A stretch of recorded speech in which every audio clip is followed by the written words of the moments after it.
জামাতে ইসলাম নামে একটি প্রসিদ্ধ সুপ্রাচীন ঐতিহ্যবাহী রাজনৈতিক প্রতিষ্ঠান প্রভু প্রায় ৮০ বছর ধরে এর অস্তিত্ব এবং বিভিন্ন সময়ে দেশের দশের মঙ্গলের জন্য তারা অনেক সুন্দর সুন্দর বাণী বলেছেন, কাজ করেছেন। আমরা আজকে এই চার্চ প্রাঙ্গণে প্রভু সেই সংগঠনের যিনি প্রধান আমির তাকে আমরা পেয়েছি, সচিবকে পেয়েছি, অন্যান্য যারা আছেন রোকনদের সবাইকে আমরা পেয়েছি। আমরা ধন্যবাদ এবং শুকরিয়া জানাই, তুমি আমাদের আশীর্বাদ করো। তারা এই দেশের জন্য অনেক মঙ্গল ভাবনা তারা ভেবে থাকেন। আমরা আজকে আমাদের এই সংলাপ আলোচনায় সহভাগিতায় প্রভু তোমার এই গৌরব মহিমা যেন আমরা কীর্তন করতে পারি। আমাদের নিজেদের বা কোনো গোষ্ঠীগত দলগত স্বার্থ নয়, আমাদের দেশের মানুষের স্বার্থের উদ্দেশ্যে আমরা এই সময় চিন্তা ভাব আমরা বিনিময় করতে যেন পারি। তুমি তোমার তৌফিক দিয়ে, তোমার রহমত দিয়ে, তোমার পবিত্রতা দিয়ে আমাদের এই আলোচনা সভাকে তুমি সমাদৃত করো, আশীর্বাদিত করো। সমস্ত অযোগ্যতা সীমাবদ্ধ যা কিছু আছে বা থাকবে প্রভু তুমি মাফ করে দাও। প্রথম থেকে শেষ পর্যন্ত প্রভু আমরা যেন অতি সুন্দর চমৎকারভাবে আমাদের দেশের সমাজের মঙ্গলের লক্ষ্যে আমরা চিন্তা করতে পারি, একে অপরকে সমৃদ্ধ করতে পারি। আমাদের এই প্রার্থনা মুনাজাত আমাদের পরিত্রাতা প্রভু যিশুর নামে আমরা তোমার কাছে নিবেদন করি। তুমি এই সময় তার শ্রবণ এবং গ্রাহ্য করো। আমেন। আমরা আজকে আসলে আপনি একটা কথা বলেছেন, যেটা বলেছেন যে আমাদের কিছু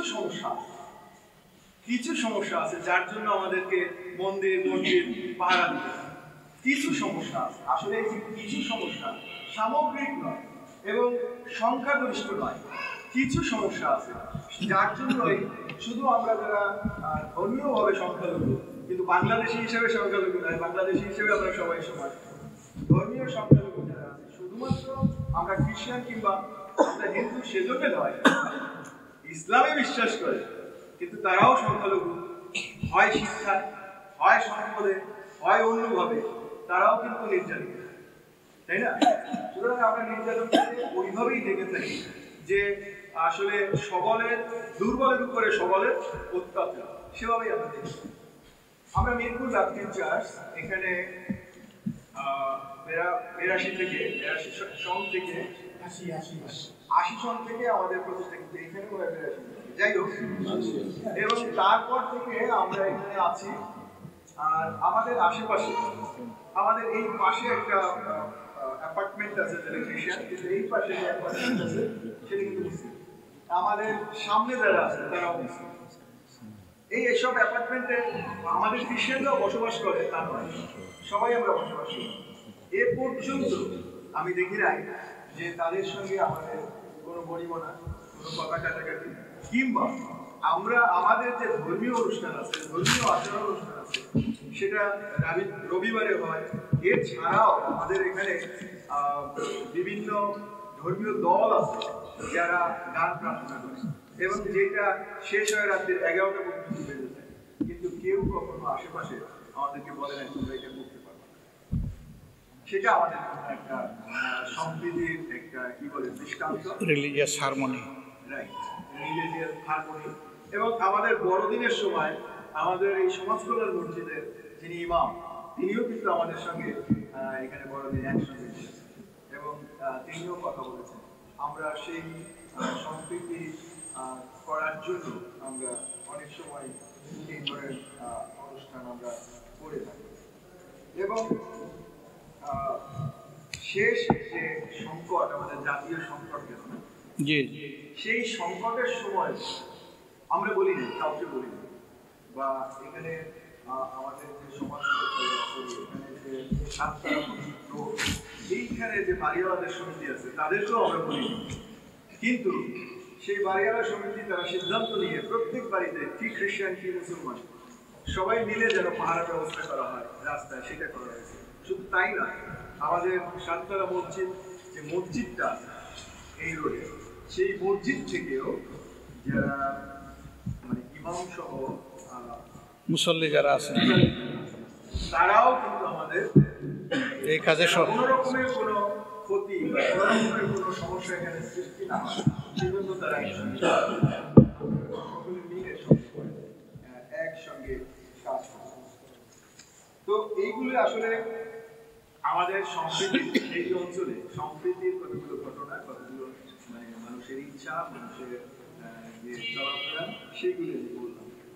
কিন্তু এই এখন কিছু বিষয় আছে, আজকে আপনাকে পেয়েছি একদম খোলা মনে বলুন। হ্যাঁ, আপনি এখন রাষ্ট্রের একজন আপনার মতো নাগরিক, সেই জায়গার একজন যিনি আমাদের উপদেষ্টাদের কাছে সব সময়ের জন্য আপনি যেতে পারেন এবং আমাদের রাষ্ট্রীয় ব্যবস্থা বর্তমানে যেটা চলছে সেখানে আপনার হস্তক্ষেপ থাকে এবং আপনার মূল্যবান পরামর্শ থাকে। ইদানিং আমরা দেখতে পাচ্ছি কিছু কিছু ঘটনা, কিছু কিছু ওই যে অল্প কিছু লোকজন, আমরা অনেকে চিনি না, অনেকে জানি না, সেরকম কিছু হচ্ছে এবং যার দ্বারা আসলে রাজনীতি করা তো সবাই তাই না? অবশ্যই। সেই ক্ষেত্রে আমি খ্রিস্টান হলেও আমি জামাত ইসলামী করতে পারি, আমি বিএনপি করতে পারি, আমি আওয়ামী লীগ করতে পারি, তাই না?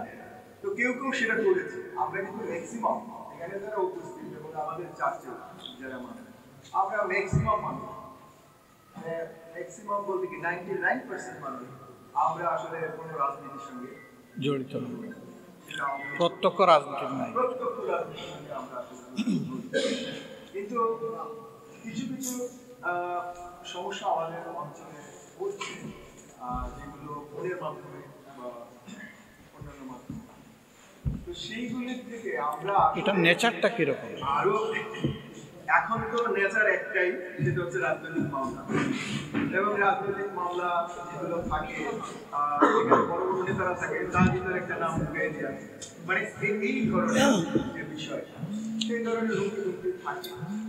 তো